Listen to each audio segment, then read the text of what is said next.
I'm Adria, and I'm going to talk about how to land your dream job in social media. Some things talk a little bit louder. Talk even louder.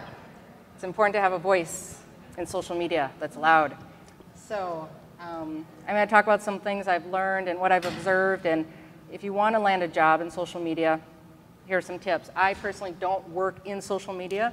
I actually have a background in technology. But a lot of my clients who have businesses, whether it's products or services, they want to get into that niche and that audience. And they need people to help them. So I think Blog World's a great place to come and learn about what you can do to go ahead and get some skill sets.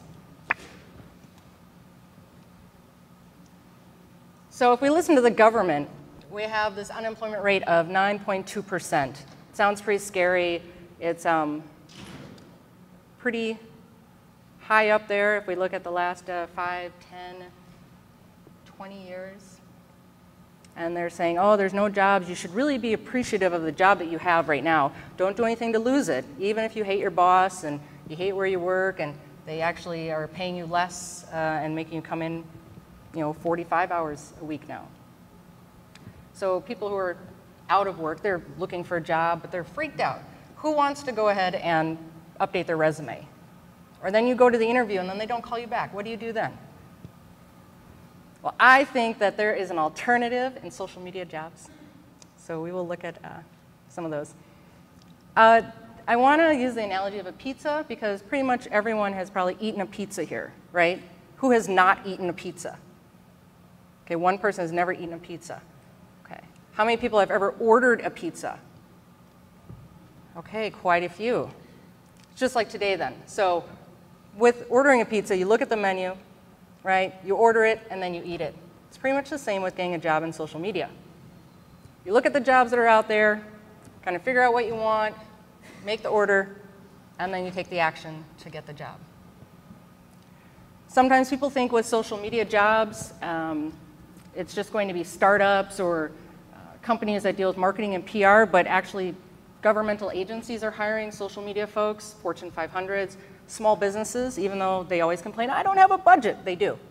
And they're hiring. We're going to talk about where to find those jobs. I came across this post, and it was really interesting because they were talking about a lot of these common terms that were being posted for. And out of the 10, 4 or 5 of them all have to do with social media. So we have Twitter, which is a microblogging platform. You don't need to know anyone else to see their Twitter stream unless they've done their protected tweets, but really that's not a good idea. Cloud computing, which is basically the ability to store data in the cloud, online, share resources, and usually increase performance and redundancy. The iPhone, which although it is losing market share to the Android, it's still quite a popular smartphone, and so on. They have this wonderfully exciting graph which shows that the last couple of years, jobs that have the keyword Twitter have just skyrocketed. Maybe I should ask this question too. How many people here are already working in social media, which means providing services? Quite a few. All right. And how many want to get into social media providing services to businesses? Okay. Interesting. The other thing I was thinking about with this presentation is that in America, we always think we have to work for someone else, but you certainly can work for yourself. You can be a consultant. You can go ahead and build your own brand. So I'll be addressing both of those today. So if you have questions, let me know. Now, I personally prefer Twitter because it's open. Facebook is closed. You have to be that person's friend usually. You have to be a registered user of Facebook. But the same there, jobs are going up. And what kind of jobs are these? Sometimes people are a little put off thinking that they have to know programming or they have to know development or they have to be in marketing. They have to have a sales background. Actually, there's a lot of positions out there, which we'll go through some of them to take a look. My screen's also cut off. But in this case, Odesk is looking for a Twitter account manager. They want someone to go ahead and set up a couple of accounts for them, go ahead and monitor them, and then interact with people who are out there looking for jobs. Odesk is sort of like Elance, if you've ever used that to find a freelancer. This is a job for Twitter. So they're looking for a product marketing manager. They want someone who is excited about engaging with people who love Twitter.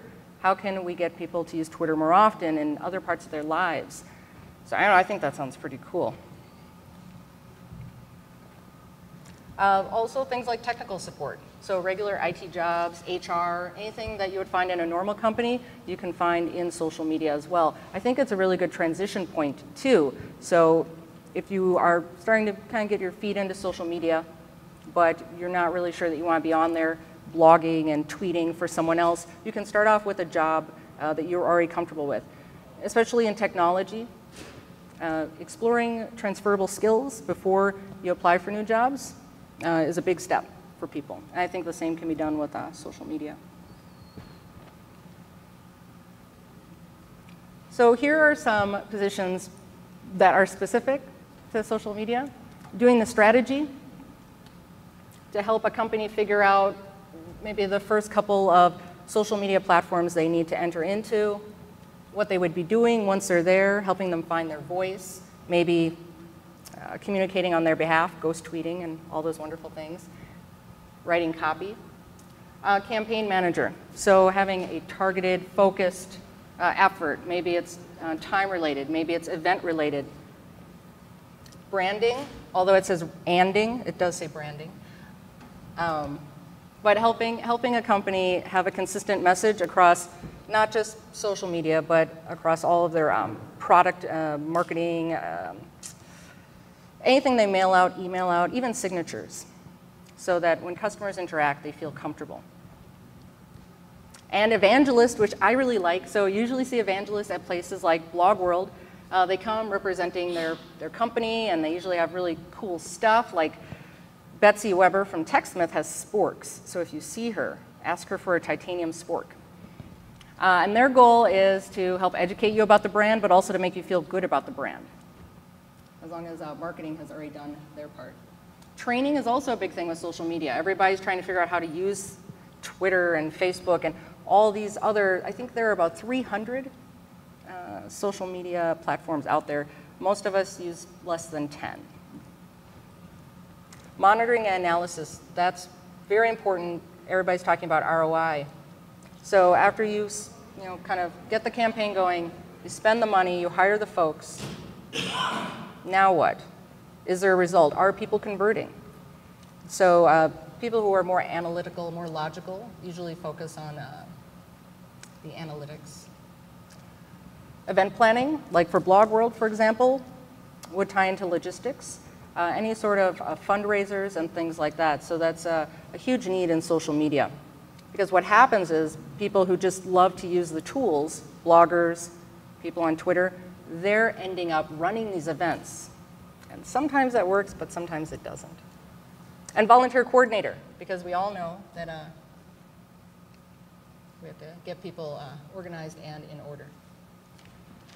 So I wrote a couple more up here, including blogging and writing. So if you have a journalism background, in fact, at several colleges now, they're teaching journalism majors about WordPress, which is great. Marketing, development, sales, and recruiting, which is huge. Someone doesn't need to know the social media platform, but what they should have is an enthusiasm to learn and be willing to take feedback and contribute ideas. Project management is also another big thing. A lot of these companies, you've probably noticed, if we take a look at some of these mobile, sort of geo-mobile applications like Foursquare and Gowalla, you'll look and you'll say, I think they have some similar features. So it's really kind of a breakneck competition at times to come out with something first. Project managers can be huge in that aspect of getting something to the market. And I want to let people know that social media is everywhere. It's all across the US, all across the world, and even this fellow Mike, the first NASA astronaut to actually tweet, and tweet from space, and get over 1 million Twitter users now, really shows us that you can both have a specific social media position, or you can take your existing job and you can actually bring social media into it. So how many people are currently not employed in a social media position? Okay, a couple folks. So that's your opportunity then to talk to your boss at the next department meeting and say, hey, you know what? I did some research and there's this other company very similar to us and here's what they're doing with social media. I would really be interested in maybe trying some of those things here. What do you think? And get the conversation started, especially if you can establish results. And this is my favorite one right here. So writing your own ticket. Social media is really new, the last 6 or 7 years. So people have just been creating it as they go along. If we look at Twitter with hashtags, that came from IRC. So if you can figure out what you are really passionate about and define that, hopefully in a paragraph, you can probably turn that into a job in social media. I define something like that to be where I lose track of time. I'm having so much fun, I'm laughing, I'm giggling, I'm coming up with tons of ideas. To me, that's like the dream job. And I also put free time in here too, because people sometimes say, oh, I'm too busy to update my resume, I'm too busy to go out and look for jobs. Well, what are you spending your time doing? I hope it's not watching television. If it's tweeting or blogging, that's okay. But I always say famous people don't watch television.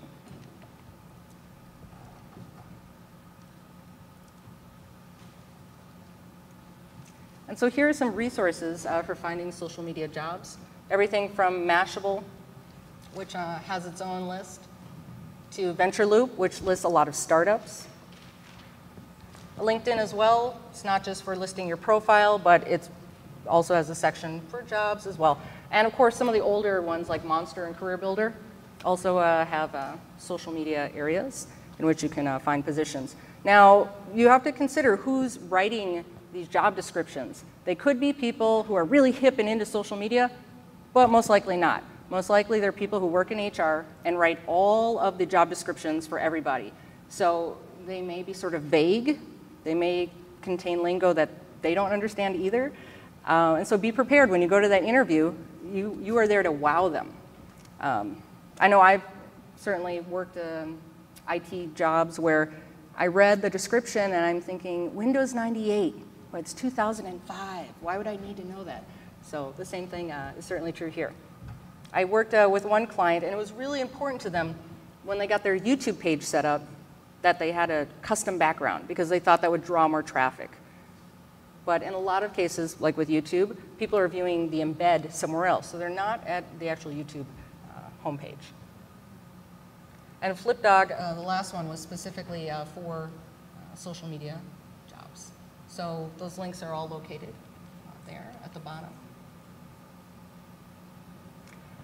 So the jobs are out there. You can make your own. Maybe you're consulting already. So now what? How do you prepare to wow people when you meet them? We'll talk about that. It's the plan. It's time to order the pizza. So have a landing space. And this is something that Miha said last year. He's the guy who actually started Follow Friday. And he came to a WordCamp, and he was talking about why it's really important to have your own blog with your own domain name, which I already agreed with him. But he pointed out if you are spending all this time on Facebook, if Facebook were to change their policy, you would not have any of that content. You're not getting any Google juice already from the Facebook stuff. So you can be in there writing tons of notes and doing likes back and forth, but no one's going to see that. If we look at Twitter, after 5 to 7 days, that information's gone as well. If you have a blog, but you don't have a domain name parked on it, so it's something like yourname.blogspot.com, it's not only very long for a business card, but it doesn't look professional. So having this place, which most likely is a blog that brings together all of your information. I know Scott Hanselman in the last session was talking about that as well. Don't be scattered all over the internet, have a single place. Then you can work on your message that you provide to people. They can come and they can understand what you do, what you can do for them, and how you are. Once people get to know you, then they can consider hiring you. Professionalism. Don't have an AOL email address. That's the first thing. Or Yahoo. Try to have a domain email if you can. Google Apps is a great way to get that set up.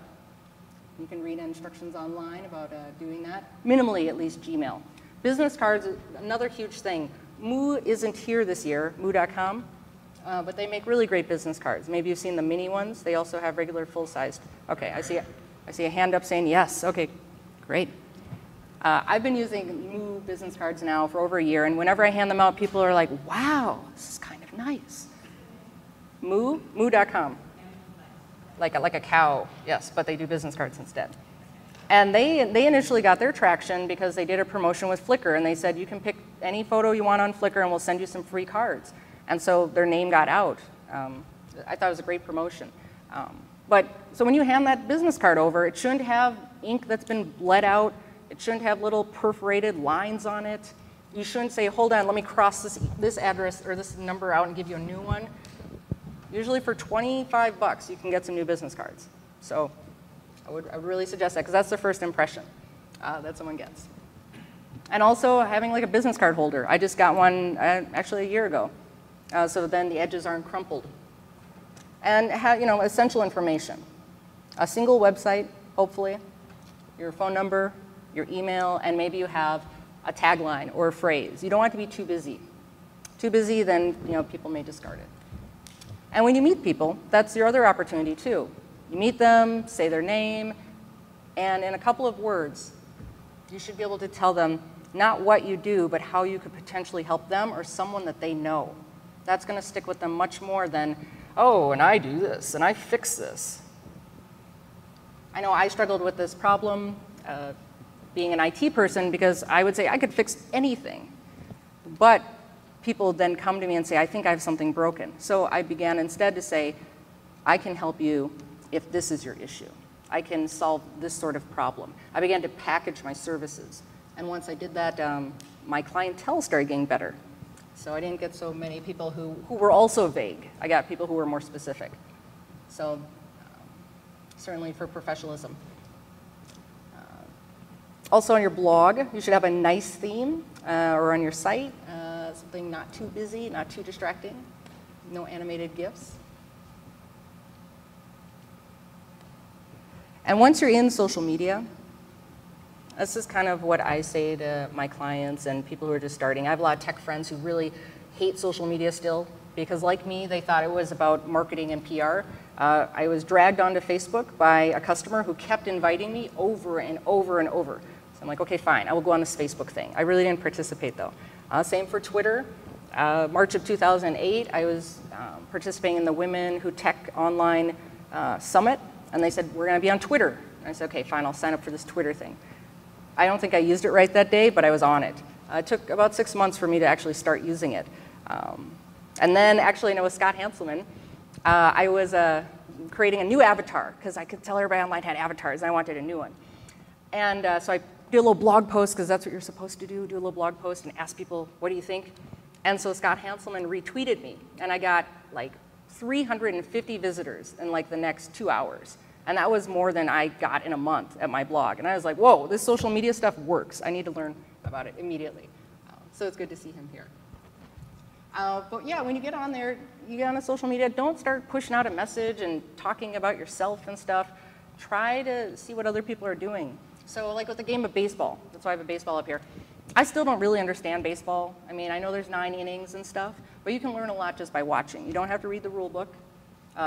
You can see people yelling, and if they're wearing certain jerseys, you can kind of figure out what team they're on and if it was a good thing or a bad thing. But with social media, it's really about, excuse me, it's really about connecting with people who you have something in common with. There are people out there who you're never going to connect with, ever. They're just on a different vibe. Like for me, it's politics. I have no idea why people spend so much time on Twitter, for example, arguing politics back and forth. I much prefer to hang with the tech folks and the bloggers. And as you're going along in social media, then you can go ahead and there's a variety of tools you can use to keep track of these other people who share your common interests. You can go ahead and create lists, either natively within Twitter, within one of your applications you may be using. I like to use CodeTweet. Some people use Hootsuite, a lot of different things. Also, think about connecting with them offline. Go to their profile. They probably have a link. Go check out their blog. Maybe send them an email. Everything doesn't have to be done within the context of social media. And this is for transferring your skills. because I think a lot of people are intimidated. One of the first questions I always hear from people is, well, if I get on social media, like how much time am I going to have to spend? Because I do have a full-time job. I don't really want to, be hanging out on social media, and I don't know if it's going to convert, and I like sending out my paper newsletters just fine. I think the customers like them. Why should I do this blogging thing?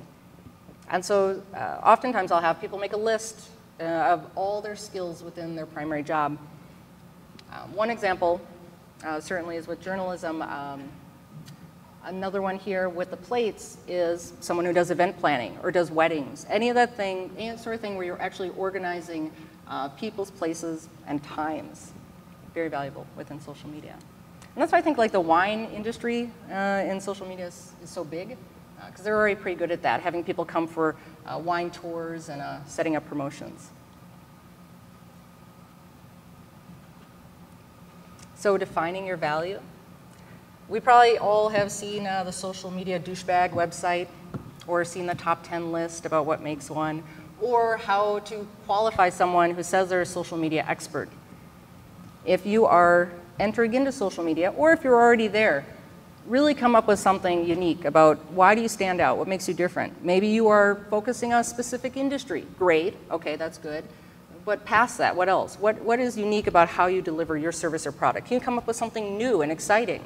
Listen to the people who you work with, your clients, and they'll guide you. I have often resisted kind of narrowing down, but once you are very specific about it, people will come to you for that, whatever that thing is. So make sure you enjoy it. All right, now it's time for action. Okay, so this is the hardest part of going into social media, looking for a job, transitioning to any new thing, is talking about it and sharing it. But once you do, you then feel obligated to do it. So Lifehacker had an article a couple of years ago. So whether you're going on a diet, you're going to clean out the garage, you should tell a bunch of people, because then they're going to ask you about it and say, how is that going with cleaning out your garage or that diet? The same thing holds true for a job search. Tell people, and as specific as you can be, great. Say, I'm looking for a job, I want to work in a specific city, I want to work remotely, I want to work with this type of technology. They don't need to know anybody, but if you are very specific, they'll remember it when they're talking to someone. And through the grapevine, most likely, you will find an opportunity. I cannot count the number of times people have emailed me, DM'd me, called me about opportunities just because they remembered, we were just chatting and I said, hey, there's this thing going on. Twitter especially is a very helpful network. Pretty much everybody on there is either looking for help or ready to help. Versus, you walk down the street and people kind of don't care. So that was one of the things that drew me to Twitter. With Facebook, it's everybody you know. It's your friends, your family. Maybe you're reconnecting with people you haven't seen for 8 to 10 years. Maybe playing Farmville or not. But they care and they're reaching out to you. That's why they friended you, right? And then there's LinkedIn as well. LinkedIn, I think, is a great directory. So make sure you have, in all these social networks, you have a good photo, you have a solid description or bio of whatever it is you do, and then backfill it from there. One of the things I know Chris Brogan recommended for LinkedIn is ask people for recommendations. Now, at first, they didn't want to do that, but I have a couple on there, and I'm like, okay, I'm feeling like my profile's filled out. It's helpful later on when people are searching. Both with LinkedIn and Facebook, you can have custom URLs. So do that if you haven't already done it. And I want to talk about, when you're finally in that area, that point where you're ready to, start actually looking for a job. These are some tools that you can use to go ahead and stay up to date, because this is what happens a lot. You apply for some jobs, you fill out some online applications, maybe you fax something in, maybe you email in your resume, and then someone calls back and they're like, hi, this is Susan. And you're like, I have no idea who Susan is at all. And then you have to say, oh, what company are you calling from? You're trying to not let her know that you don't know. And so one of the things I have found really helpful for people I coach with job stuff is Google Docs. You use the spreadsheet, and you create a couple of rows there, and you put in the company name, when you applied, the email address you applied to, the description of the job, the title. That way when they call back, even if it's just caller ID, you're going to see that on the phone and be able to say, oh, Susan, you're calling from that place in Arizona. How are you? Oh, yes, I'm so excited to submit my resume. What do you think? Do you want to talk? So that's a really good starting place. You could also use the spreadsheet as well to track people on Twitter, people that you want to follow up with. But then we're kind of getting into the next item, which is using a contact management system or a CRM. There's a great one called HiRise by 37 Signals. It's web-based. And you can import, if you're using Outlook, you can import stuff in there. If you have folks in Gmail, you can bring them in. But it's really nice because you can correspond with people via email, and you can blind carbon copy HiRise, and that email will then get attached to their profile. You can then go back in and see your communication with them. You can also set up reminders, which is huge. Social media is really about relationships. Like, in fact, I will be going out to dinner. This is a great example.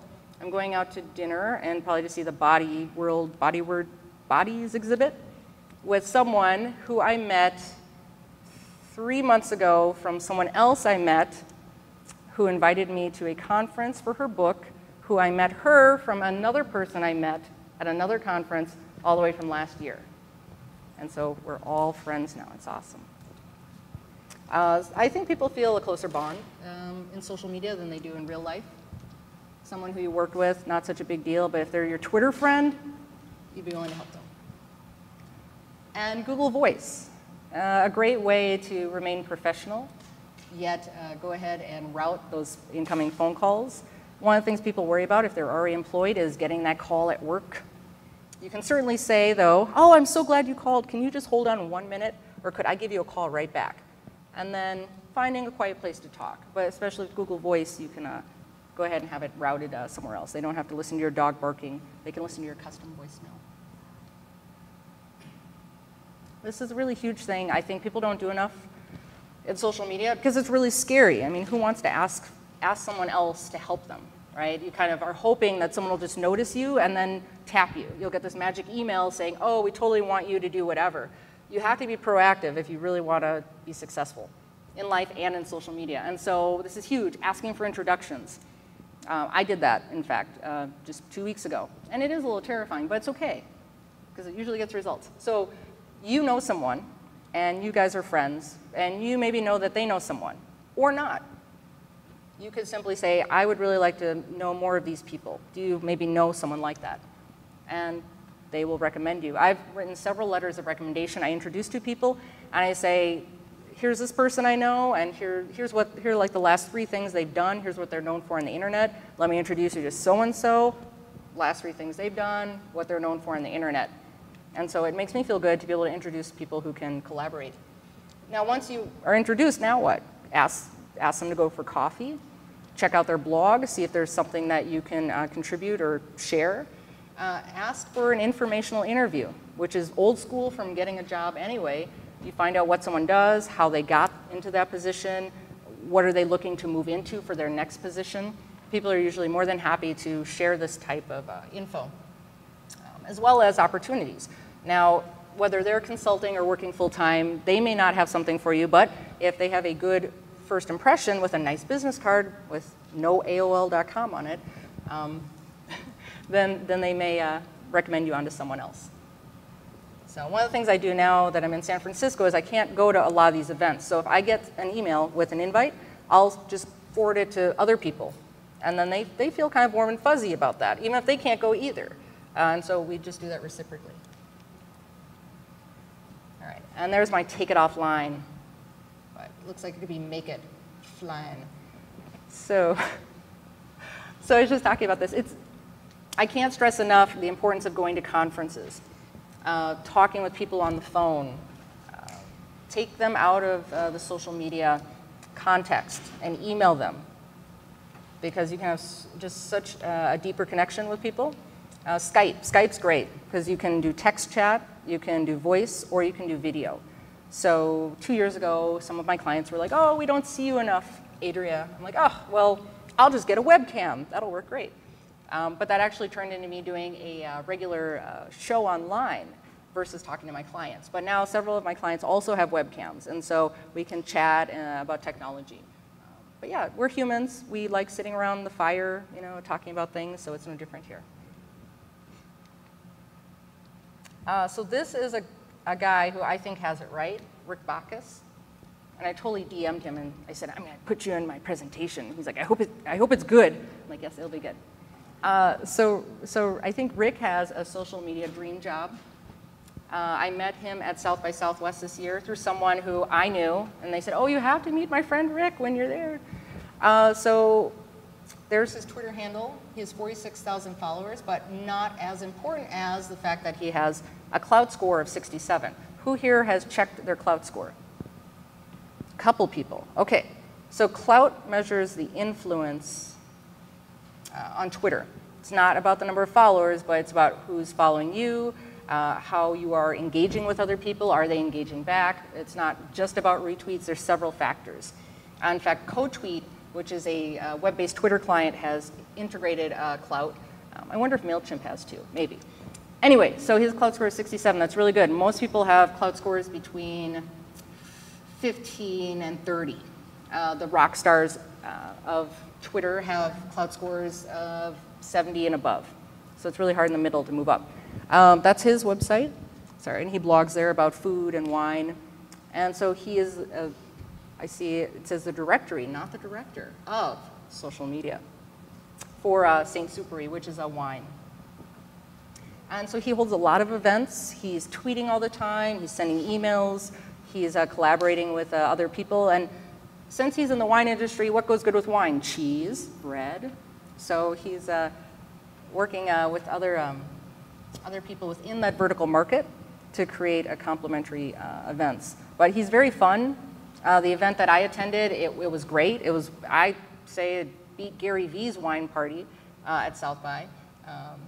It was actually in a nice restaurant that had a whole wall of wine, nice appetizers, and he's a great fellow. So I'll have to tell him about what I put up here. This is huge. So if people are helping you, thank them. You can thank them then. You can wait a week or two. And how can you thank them? You could write them an email, but be conscious of time. A longer email isn't necessarily a bigger thank you. Just try to be direct. If you can go ahead and help them with something, great. If you can connect them with somebody, also awesome. Then they'll remember that. Last year, I was able to come to Blog World because I won John Chow's contest. And that's the thing. I think social media makes people a little crazy. It makes people do things they would not normally do. So John Chow said, yes, I have these tickets. Someone will get a full access pass, and then I have some weekend passes. What would you do to go, right? I'm thinking, okay, I could be really wild. Okay, all right. So I thought, and I'm like, okay, I will give away 500 free hugs if you send me, right? And I'm like, okay, that's really wild for me at least, because I'm an introvert. And hugging strangers is a little weird. So I sent that in, and and I saw some of the other entries, and I'm like, oh, they're going to win because they sound way more wild. Someone had offered to bake him a ton of cookies. I have no baking skills, so But he picked me as the winner. So excited. But now I had to actually hug all these people. So I went and got one of those little like clickers that a bouncer would use, and I went to Cafe Press, and I ordered some free hugs shirts with a little person going like this. And watch that. Who's seen the free hugs video? Okay. Okay, so yes. So I watched that a couple times, and sure enough, and people still remember me. Like I was at South by. Are you that hugging girl? Yes, that would be me. And then I always offer more free hugs whenever I see people. It was a good experience. It was a little scary, but I did it. And social media, I think, for that very reason, it'll make you step out of your comfort zone. It's very powerful. And so you can help your clients then do that same thing. All right, and here we are at questions. So if folks have questions, go ahead and step up to the microphone. Yeah, I think there's a lot of opportunity in social media. So.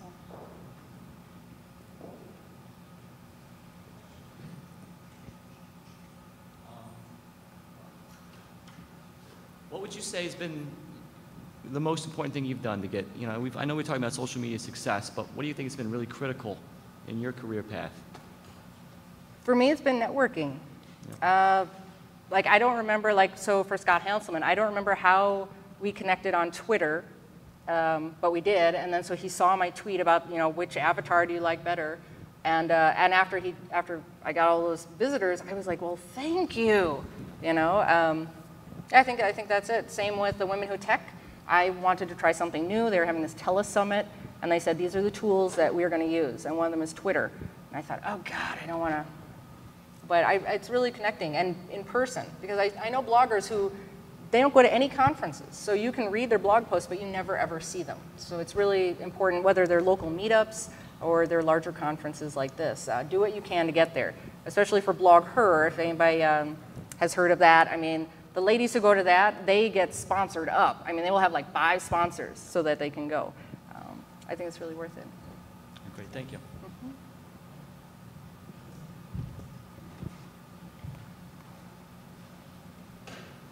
How important do you think are the listed requirements in ads for social media jobs? I mean, for instance, I see a lot of stuff that says, oh, you have to have a marketing degree, and I need you to have been on social media for 10 years. And I'm sitting there thinking, well, not a heck of a lot of people have been doing this successfully for 10 years. Yes. And one of the reasons I'm thinking of switching to something else is the marketing department where I work knew nothing about social media until I came along. And I'm not in the marketing department. So somehow I'm under 2 different departments now because they had no clue and came to me. So do I really need to pay attention to that, I guess is what I'm asking. I would say no. I mean, let's look at the internet itself. So when people started making websites and building HTML, there were no degrees in web design, programming, Adobe, none of that, right? I started out with Notepad. I didn't have to be certified to use Notepad and then upload it via FTP. The same thing could be said about starting businesses or companies. Newsweek did an article, and they talked about all of these founders of these big companies, Michael Dell, obviously Bill Gates, even the guy who did the Tide Beanie Babies, no college degrees. I think it's really about skill sets and enthusiasm and passion. And ROI in social media is going to be really hard to prove, but if you can engage people, which engagement truly means then they react to your action, whatever that is. You want them to go do something. Show up somewhere, that's certainly helpful. So I think it's BS, and it's these people working in HR who have been copying and pasting job descriptions for so long, and they're terrified. Why wouldn't they be? It's something new, and it's disruptive. I mean, CNN always has their little Twitter stuff going on, right? So, no. So what would you suggest in getting your, I mean, there's a lot of HRs that will look at a resume, and if you don't have the exact little that they just set it aside. I mean, is there anything new and different? I mean, would I just, instead of a resume, send my stats from my blog that I built myself? You know, well, do you think that would actually work? Well, I mean, it's a 2-part answer. So one is there are companies that no one should ever work for because they suck. So even if they have a job that seems really cool, you probably never want to work there. So those companies we're not going to talk about. Second, I mean, I see people now creating these certifications. Like, you can be social media certified, which I think is probably made by the social media douchebag guy anyway. So, you know, for $4.99 or $2.97 and $4.97, because those are the very special numbers they love to use for their ads. No, I think case studies are important. If you can illustrate how you've worked with other clients, or even if it's your own site, and show an improvement, and be able to illustrate that, and present it in a way that's visually pleasing. One fellow, he applied for a job to MailChimp, and he, I think, went above and beyond what he needed to do. He created an entire web page, which was just visually stunning. He used different fonts, he had different images, colors, he was talking about his background, and why he would be perfect to work at this email newsletter company, MailChimp. He went in for one interview. I don't know if he passed the second one or if they made him an offer, but things like that, you really need to stand out. So put something, you can make a video, anything that shows them, you know, I'm willing to go the extra mile. So great.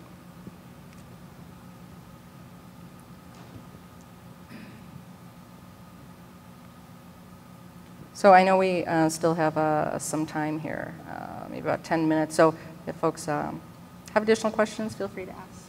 If you're running social media for someone else and looking for another job, can you use those accounts for like a brand that you're running, not your own personal accounts? How would you go about marketing yourself when you've been primarily working for another company already? That's a good question.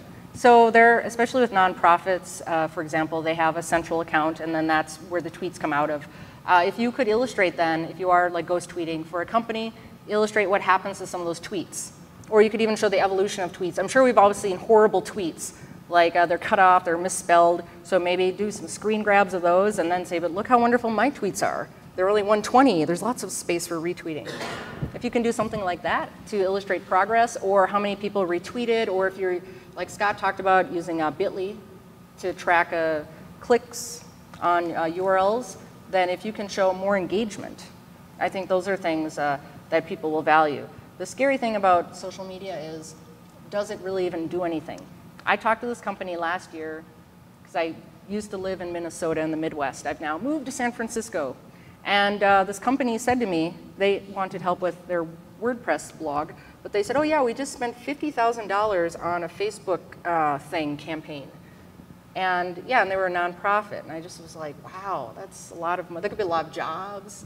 And you know, I don't know what this other company did for $50,000 for them on Facebook, which is a closed network anyway. I don't know how many pages you can make on Facebook. Maybe they promised users, I have no idea. But whatever they put together in that proposal sounded good enough to this company for them to be like, let's do that.